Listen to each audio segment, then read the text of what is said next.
Convido os irmãos a abrirem as suas Bíblias no Evangelho de Mateus,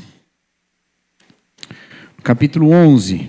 Nós leremos do versículo 25 até o versículo 30.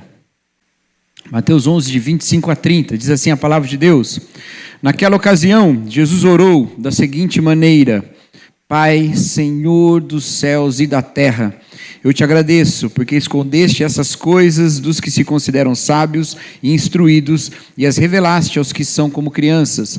Sim, Pai, foi do teu agrado fazê-lo assim. Meu Pai me confiou todas as coisas. Ninguém conhece verdadeiramente o Filho, a não ser o Pai, e ninguém conhece verdadeiramente o Pai, a não ser o Filho, e aqueles a quem o Filho escolhe revelá-lo. Venham a mim, todos vocês que estão cansados e sobrecarregados, e eu lhes darei descanso.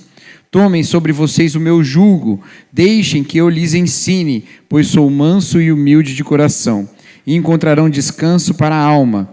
Meu jugo é fácil de carregar, e o fardo que lhes dou é leve.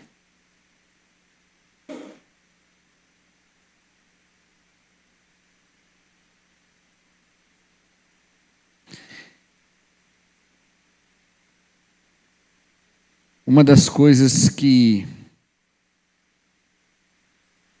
nos traz uma certa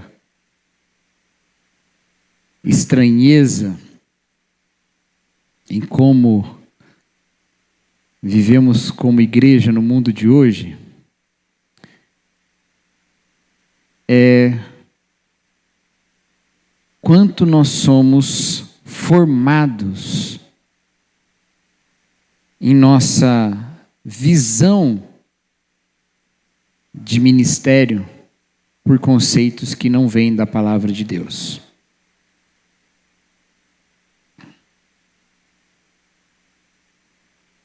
A verdade é que a igreja evangélica, os evangélicos como nós,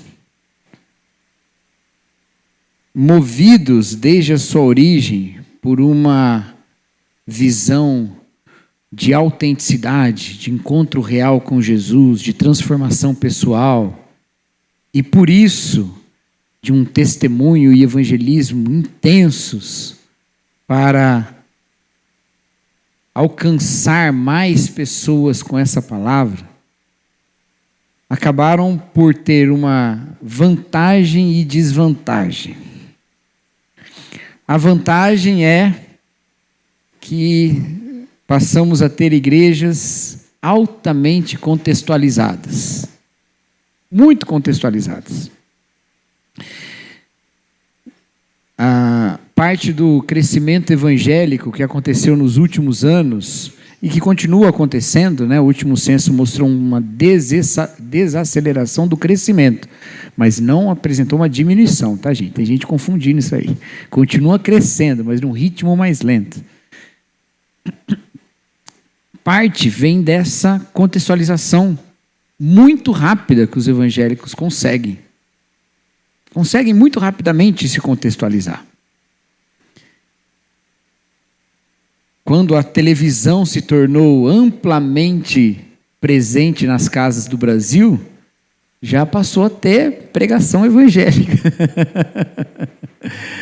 Quando os evangélicos ainda não davam 1% da população, já tinha um programa de rádio, já tinha jornal.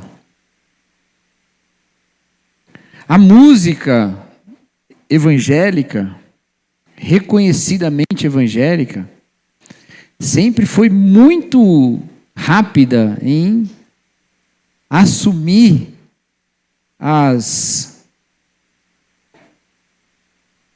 o som, vamos dizer assim, e os estilos que crescem muito em outros contextos. Tanto que, sem ser a maior religião cristã do Brasil, é sempre a que tem canções mais ouvidas em qualquer meio que você quiser, em comparações a canções religiosas de outras religiões. Uma contextualização muito rápida, e sempre com uma proposta missional, e sempre com uma proposta evangelística.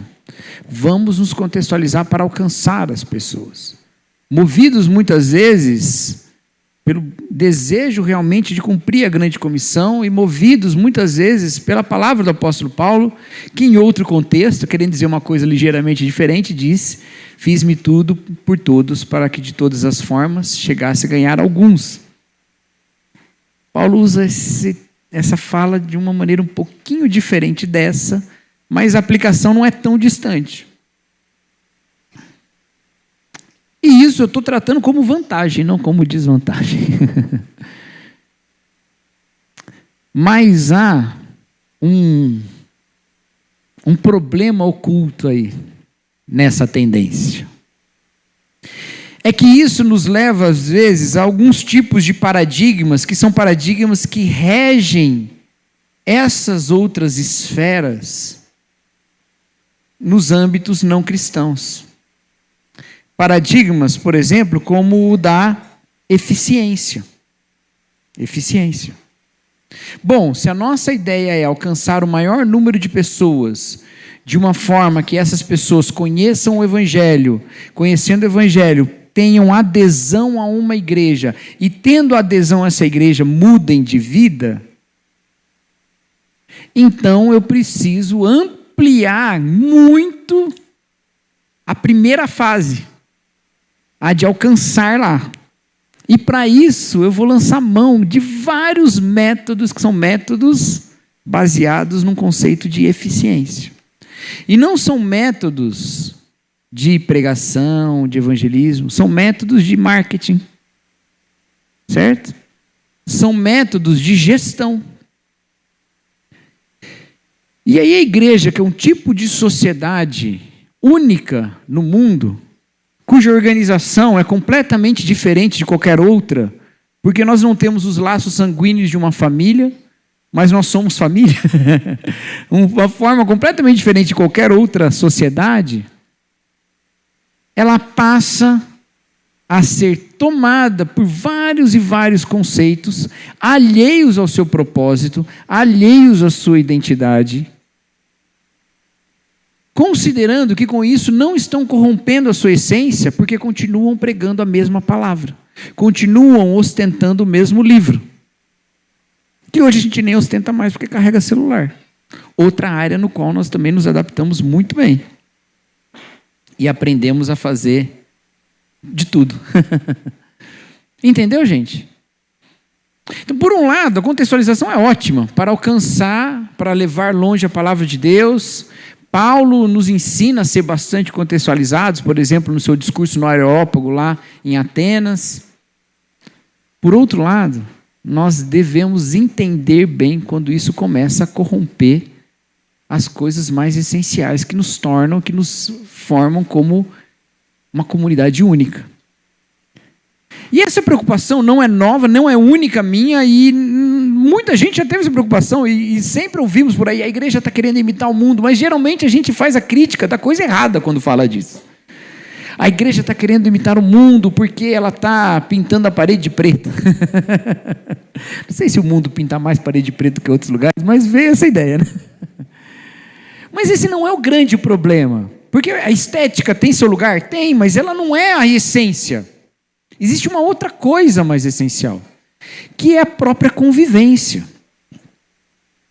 E quando nós nos valemos de certos métodos que afetam a nossa convivência eclesiástica, de uma forma que nós temos uma maneira de gerir a igreja como se gere qualquer outra instituição, e aí no mundo em que a gente vive capitalista, essencialmente a figura maior de gestão seria uma empresa, a gente começa a se distanciar do que seria a identidade da igreja. E isso começa a corromper a estrutura de liderança e a própria vida da igreja. O pastor passa a ser visto como uma espécie de CEO, o chefe executivo dessa organização aqui. Ele é o presidente aqui, né? E é lógico, e como eu já disse, a gente não é totalmente separável desse mundo. Existem contextualizações necessárias. Nós temos nossas responsabilidades civis, por exemplo. Ela exige que o tipo de organização que a gente tenha, por exemplo, tenha um estatuto, que é coisa que não existe na Bíblia, mas a gente tem. E tem que ter. E nosso estatuto define diretoria, coisa que não existe na Bíblia, mas a gente tem que definir. E a diretoria tem presidente, coisa que não existe na Bíblia, mas tem que definir. Mas no dia a dia essas coisas não devem nos afastar de uma convivência pautada pela forma de viver de Jesus Cristo. Só que toda essa visão, ela passa a ser corrompida porque nós perdemos um horizonte do que é ser uma boa igreja, ou do que é ser a igreja que Jesus quer. A gente perdeu esse horizonte. E eu já falei isso outras vezes aqui, eu quero retomar hoje, nessa que é a última mensagem dessa série de uma igreja salutar. Nós perdemos esse horizonte. Nós perdemos esse horizonte porque a gente começa a achar que uma boa igreja é uma igreja que ela tem uma série de elementos que assemelham ela a outras histórias de sucesso. Por exemplo, uma boa igreja, ela tem uma marca, uma boa marca. Uma boa igreja, ela tem um bom patrimônio. Uma boa igreja, ela tem uma boa estrutura. Uma boa igreja, não sei, tem tantas coisas aí que a gente pode colocar. Ela tem um bom Instagram. Que são coisas que você pode ter e que é bom que tenham boas. Se vai ter, tenha de maneira boa. Mas não é a essência da igreja. Um bom pastor é um pastor de visão. Um bom pastor é um pastor de visão. Aquele que olha lá. Histórias de sucesso pastoral é daquele que, numa igreja que não tinha dinheiro nenhum, olhou para aquele terreno gigantesco e falou: aqui será o nosso templo. Em 6 meses tinha uma catedral. Um tipo de sucesso que não se assemelha ao sucesso de Jesus. Assemelha-se ao sucesso do Bill Gates, que começa a sua empresa numa garagem. Isso sim. Essa é uma história de sucesso nesses parâmetros. Entendeu? Quem denuncia isso... Ih, rapaz, esqueci. É aquele livro, eu esqueci o nome do autor, mas é o livro... O Pastor como Teólogo Público, em que na primeira parte eles começam a mostrar quais são as visões de pastor e de que um pastor deve fazer, que os cristãos têm. E diz que uma das visões é a de um CEO, de um administrador. Então nós chegamos a esse texto.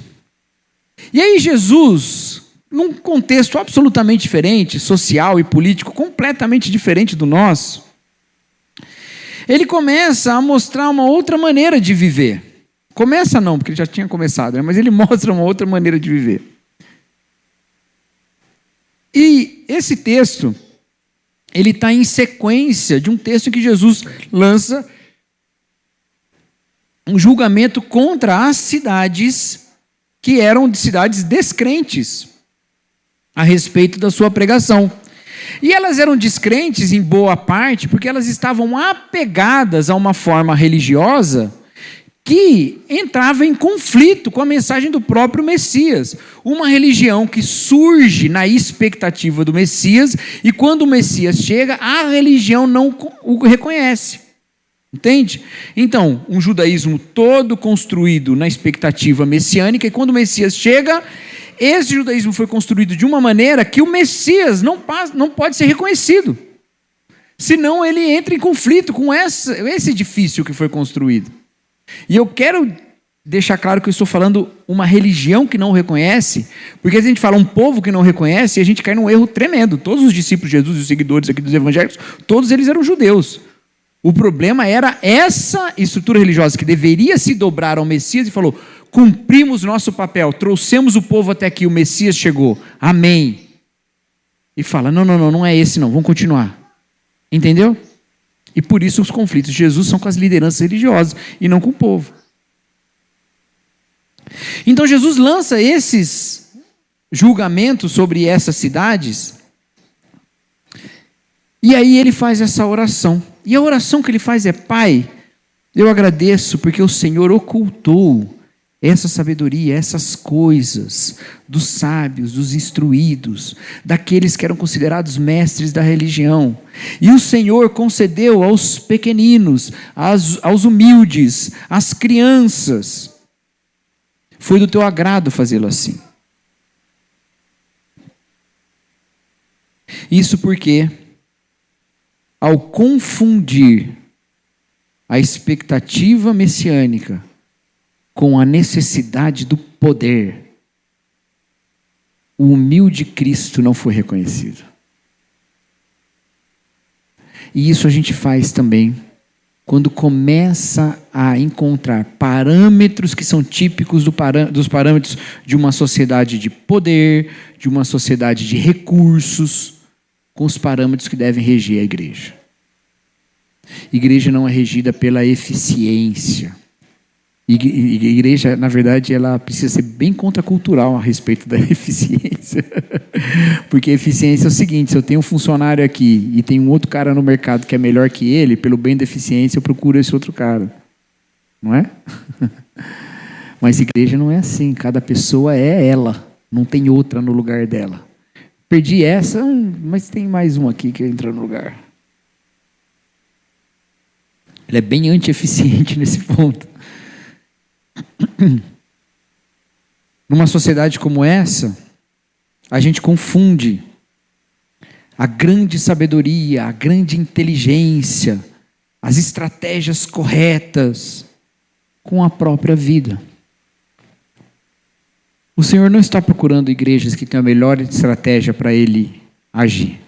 O Senhor não é um grande investidor em que as igrejas chegam diante dele e falam assim: olha, Deus, estou aqui nesse Shark Tank espiritual, te entregando aqui o projeto da minha igreja. Se o Senhor quiser investir na minha igreja e dar um pouquinho mais de investimento do seu Santo Espírito, para a gente ter esse capital inicial e sair realizando coisas, vai ser muito bom. Porque eu acho que a gente tem um melhor projeto aqui. Melhor, certamente, do que aquela igreja de 2 quadras para lá ou de 2 quadras para lá. A nossa tem um melhor projeto. Então o Santo Espírito escolhe a nossa igreja aqui para ser o nosso investidor anjo. E já manda uns anjos também. Não. O Senhor não está procurando isso. O chamado de Deus de pessoas improváveis é recorrente na Escritura. Ser incapaz de realizar um ministério é quase um pré-requisito para realizar. É Deus chamando gente que fala diante dele: eu não consigo, eu sou pesado de língua, eu não consigo, eu sou o menor da minha casa, eu não consigo. Faz assim, o seguinte, Deus, chove aí, se o algodão não molhar, é o Senhor. Agora não chove, deixa molhado, só o pano aí, vamos ver. A dúvida sobre si mesmo, a desconfiança do seu próprio poder. Deus que olha para um exército e fala assim: muita gente, pode diminuir, senão vocês vão achar que vocês ganharam pelo braço. É o Deus que escolhe os humildes, os pequeninos, os que nada sabem, os que nada têm, os despossuídos e despoderados. Porque é a sua glória que é evidenciada. É o apóstolo Paulo dizendo dessa conversa desagradabilíssima que ele teve com Deus: Senhor, tira de mim o espinho na carne. Não, minha graça te basta. A minha força se aperfeiçoa na fraqueza. E aí ele fala: quando sou fraco é que eu sou forte.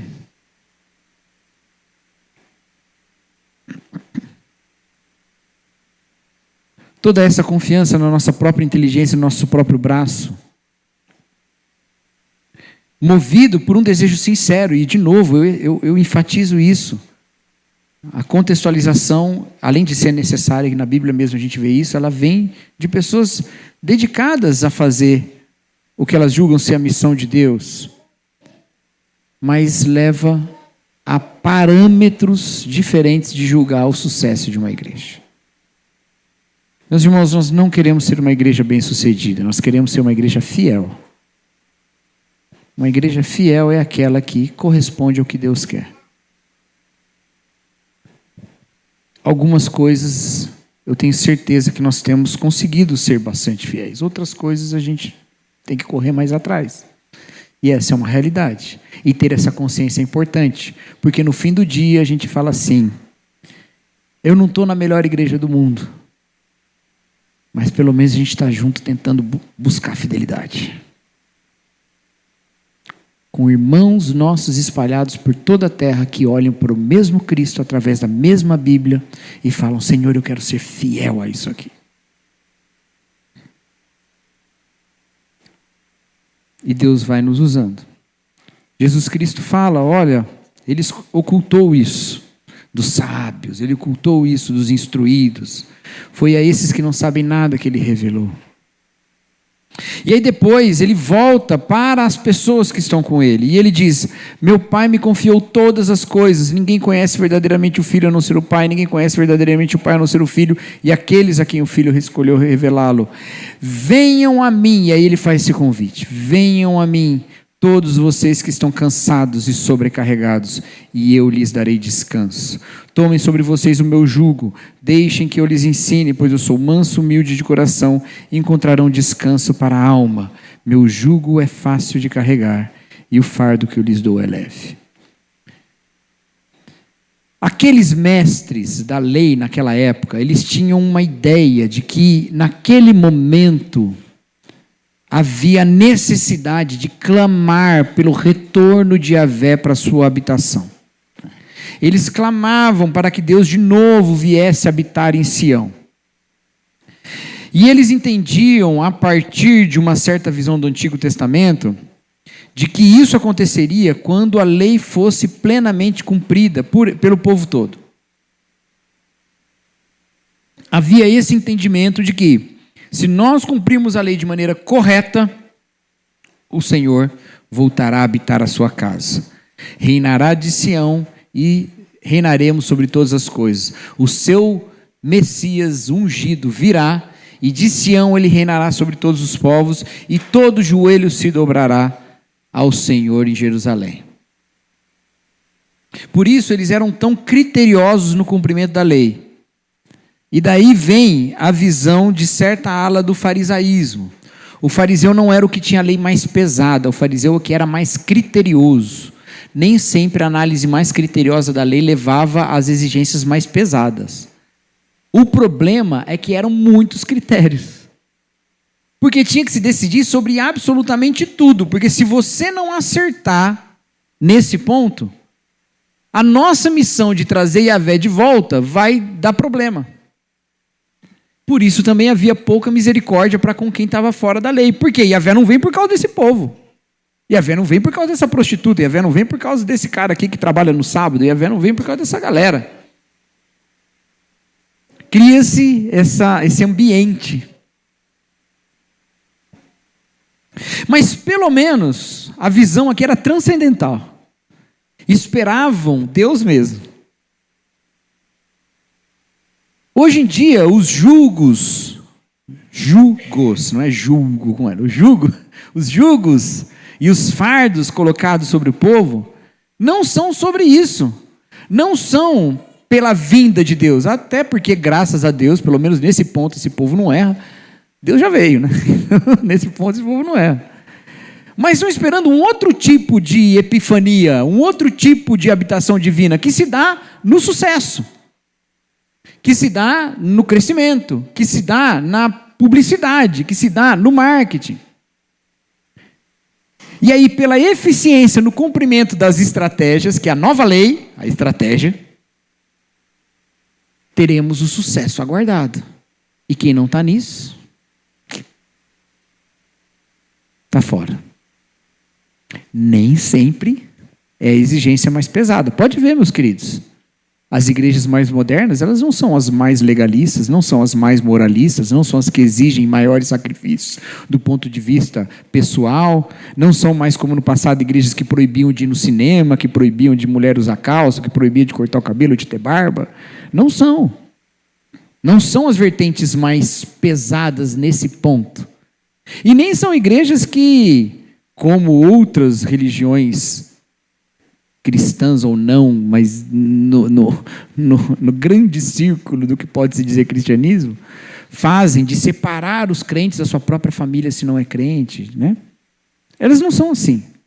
Não são as interpretações mais pesadas, mas muitas vezes são as mais criteriosas do ponto de vista da estratégia, da visão, dos valores da igreja, não da Bíblia. Entendeu? que são parâmetros empresariais, corporativos, colocados numa igreja, e que levam a esse tipo de carga, de jugo, esse tipo de existência.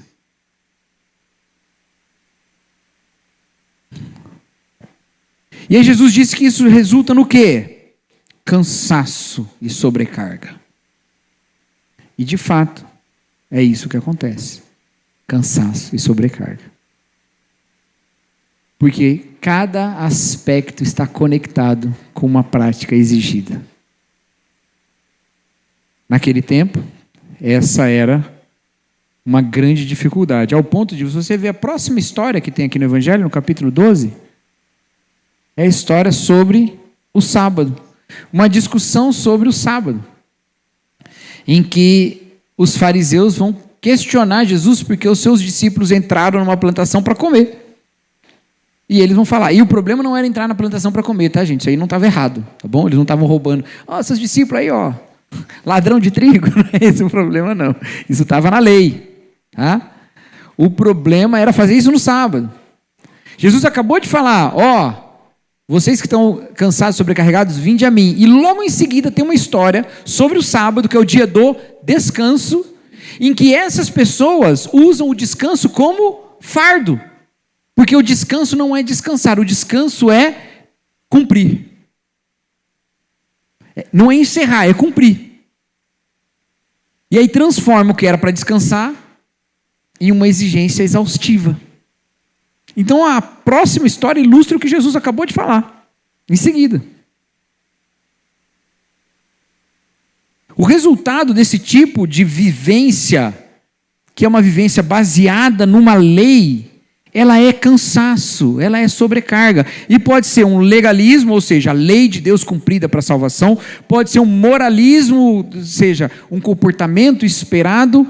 Ou pode ser um ativismo, que é crente que é crente mesmo, se envolve. Crente que é crente mesmo faz isso. Eu acabei de pedir para vocês darem o nome para ser voluntário na EBF, e agora eu estou falando isso, vocês vão tudo desistir. Vão tudo ligar para ele e falar, não vou mais. Aí vai ficar sobrecarregado, é nós.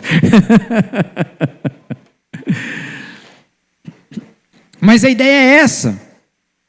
Gente, tem uma história, tem um termo que tem me dado cada vez mais arrepio ultimamente, que a gente usava muito. Hoje em dia eu estou vendo as pessoas usarem menos, mas a gente usava muito antigamente, está me arrepiando tanto. Quando eu lembro disso eu falo, não acredito que a gente falava isso, eu não achava nada errado. Que é o tal do crente de banco. Quantos a gente já criticou o crente de banco, né? Você é crente de banco, por quê? Porque não faz nada na igreja, só fica no banco. Mas peraí, eu sou salvo por Jesus ou eu sou um funcionário? O crente é crente. O crente é crente. No banco, em casa, na escola, no trabalho. Ele é crente, descansando. Ele é crente. O seu envolvimento com a missão tem a ver com o seu sentido de utilidade para o reino, que ele entende que, além de tudo, ele também pode ser benéfico. Ele entende que Jesus o chamou para uma vida de bondade. E na igreja há bons caminhos para ser bom com os outros, para fazer o bem. Então ele reconhece isso e faz. Agora, se ele não está, às vezes, em condições físicas, emocionais, psicológicas, não tem problema. Ele não está faltando com Deus. Porque Deus não está precisando de você. Ele quer você, mas não está precisando não, ele vai estar com você também se você está precisando dele, porque você também precisa dele, e muito mais do que ele precisa de você, entendeu? A gente pode colocar essa sobrecarga a partir do legalismo, pode colocar a partir do moralismo, mas pode colocar a partir do ativismo, e o ativismo é essa coisa de exigir que as pessoas façam, para de alguma maneira elas não estarem em falta com Deus. E aí a pessoa, quando ela não está fazendo, quando ela pede 6 meses de descanso daquele ministério, e ela vai para casa e ela fala, ai Deus, eu não faço mais nada, o Senhor deve estar muito bravo comigo. Não, Ele é seu pai. Não muda nada nisso.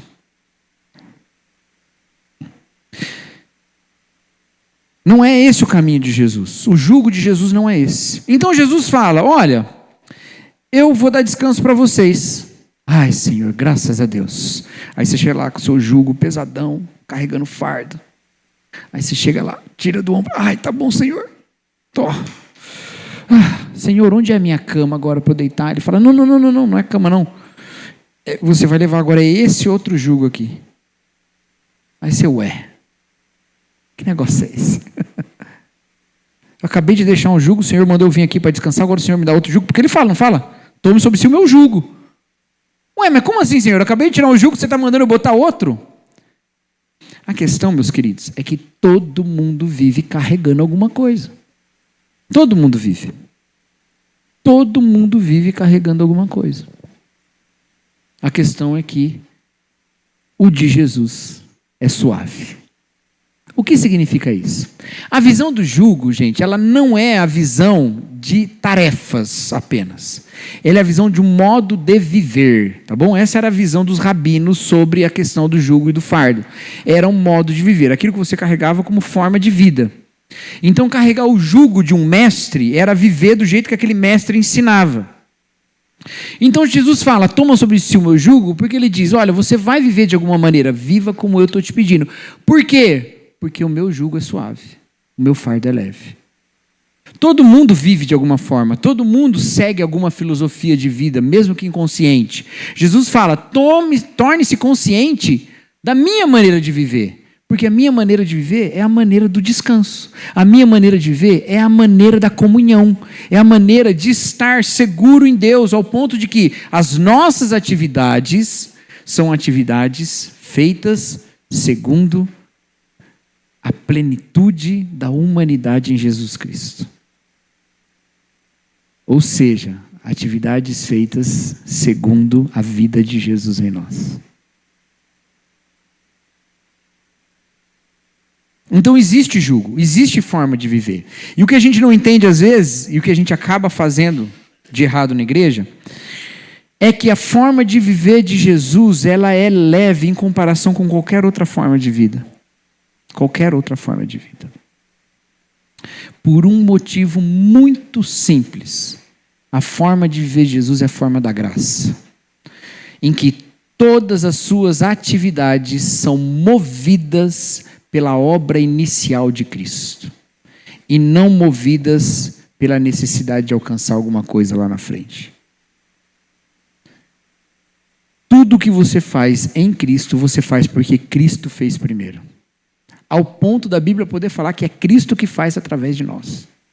Não é nem a gente que faz. É Cristo que faz através de nós. Qualquer outra maneira de enxergar a realidade, qualquer outra oferta de jugo que é dada no mundo, diz, faça assim para chegar em tal lugar. Jesus diz, você chegou. E agora? Você chegou. Ou melhor dizendo, eu cheguei. E agora? Ou nas palavras do Tim Keller, que de maneira muito clara colocou, a religião te diz, faço certo, por isso sou aceito. O Evangelho diz, sou aceito, por isso faço certo. A aceitação veio antes. Tem a ver com viver quem nós somos a partir do momento que a gente conhece que a gente é em Jesus. Por isso que o fardo de Jesus é leve. Porque é o próprio Jesus fazendo, é o próprio Jesus nos empurrando, é o próprio Jesus realizando isso em nós. Não é nem a gente. Entendeu? Só que para isso, precisa cumprir uma coisa que ele pede. Vinde a mim.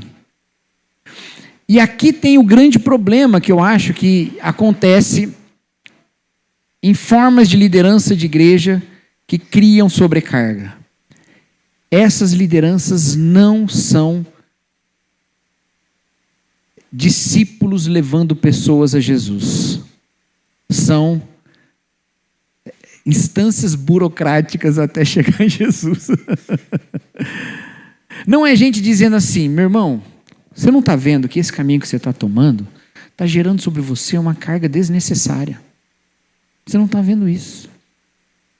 Você está carregando mais do que você precisa, porque Jesus já te livrou disso tudo. Esse é o Evangelho, aplicado em tantas áreas da vida. Ao invés disso, a gente falando assim, você acha mesmo que Deus está feliz com você não realizando isso aqui? Entendeu? Gente que começa a inventar coisa e colocar coisa para você fazer, para de alguma maneira, não sei. está alcançando outros níveis espirituais, e aquela pessoa passa a ser uma espécie de autoridade. Você já se sentiu assim? De que ao chegar diante de um pastor, de um líder, você não sai de lá achando que ele te orientou para você continuar seu relacionamento com Jesus diretamente, mas ele estabeleceu uma espécie de mediação. Então agora pode deixar que eu falo com o cara lá. Ah, esse é o seu problema? Deixa que eu falo com ele então. Ah, você está errando aqui. Espera aí.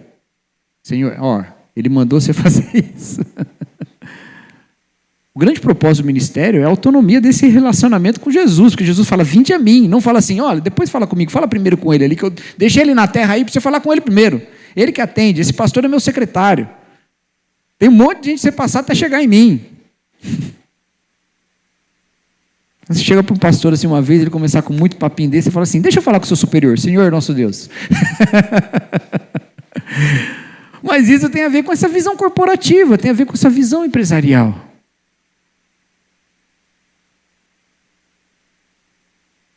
Jesus fala, vinde a mim, e às vezes a igreja não é um grupo de pessoas que se aproximou de Jesus e fala, senta aqui, tem lugar. Vem cá, pode sentar ali na frente, essa parte eu já conheço. Mas um grupo de pessoas que fala, cheguei primeiro, calma, daqui a pouco você chega lá, cumpre isso, faz isso, realiza isso, caminha ali, faz esse curso, vai nesse congresso, faz esse propósito, sobe essa montanha, e aí a gente chega. Cansa, é exaustivo. Jesus fala, vinde a mim, e você vai viver do jeito que quiser? Não, porque viver do jeito que quiser também é um jugo, você vai viver do jeito que eu quero, porque eu sei como te aliviar. E aí Jesus traz o alívio, e Jesus traz o descanso. Existe jugo, existe forma de viver, mas é a forma leve do Evangelho de Jesus. E como que é essa forma? Então Jesus fala, aprendei de mim. Aprendei de mim. Deixa eu ensinar você a andar. O Fernando Pessoa tem um poema dele, que na verdade foi acho que do Alberto Caeiro, que ele diz que é uma aprendizagem de desaprender, quando ele está falando sobre olhar a vida tirando certos conceitos da cabeça. E Jesus está meio que ensinando a desaprender, porque ele diz que Deus ocultou isso dos muito entendidos, né? E deu ao simples. Tem um aprendizado de desaprender aqui, que Jesus fala, aprende de mim. O que eu aprendo de Jesus então? Ele diz, eu sou manso e humilde de coração. Meus irmãos, uma igreja que quer ser salutar, ela aprende de Jesus, ela busca semelhança com Jesus, conformidade com Jesus, ela busca parecer com Jesus. E ao buscar parecer com Jesus, essa igreja aprende a ser mansa e humilde. Alguns têm destacado ultimamente, quando tratam de assuntos de abuso religioso, como lideranças religiosas têm se tornado mais e mais agressivas. Ou melhor, vou reformular, porque eu não tenho dados para suportar o que eu estou dizendo, eu vou reformular. Destacam como a agressividade de lideranças religiosas tem sido cada vez mais normalizada. Eu não sei se as lideranças estão sendo mais agressivas, mas a gente está se incomodando menos com essa agressividade. Pelo menos estava até pouco tempo atrás. Parecia absolutamente normal. Lideranças religiosas bravas, com falas grossas e duras, descendo o cajado. A gente até, né? Nossa, o pastor deu uma cajadada hoje. Isso é uma coisa que a gente aprende, é que pastor que dá cajadada por si só, pode até tirar a água da pedra, mas ele mesmo não chega na terra prometida. Porque é exatamente o que Moisés faz lá naquela história. Ele fica bravo, ele dá uma bronca no povo, e ele esquece o que Deus mandou ele fazer, e ele dá com uma paulada na pedra, e aí? Deus abençoa o povo com água, mas quem toma o prejuízo? Ele. E aprender de Jesus é aprender a ser manso e humilde. É aprender essa caminhada de mansidão e de humildade. Eu não consigo imaginar um contexto em que a agressividade pastoral gere frutos do Evangelho. E aí a gente pega um episódio de Jesus, que é Jesus entrando no templo, que Jesus demonstra ali naquela entrada no templo o juízo de Deus, que não é o seu, porque você não é Deus, ele é Deus. E fala, tá vendo? Tem hora que tem que virar a mesa. Não parece que é essa a ênfase que a gente encontra no Evangelho. Muito pelo contrário, quando o apóstolo Paulo fala nas suas epístolas pastorais de como deve ser um pastor, ele fala que ele tem que ser dócil. Dócil. Então quando Jesus fala, olha, pega o meu jugo, Senhor, como é que eu vou descansar? Toma o meu jugo, como que eu tomo o seu jugo, Senhor? Humildade, mansidão, quebrantamento. Não são bem as palavras que se procura no CEO. Para um CEO tem que ser liderança, arrojo, ousadia, esperteza, estratégia. Mas para um crente em Jesus Cristo, aprender dele é aprender a ser manso e humilde de coração.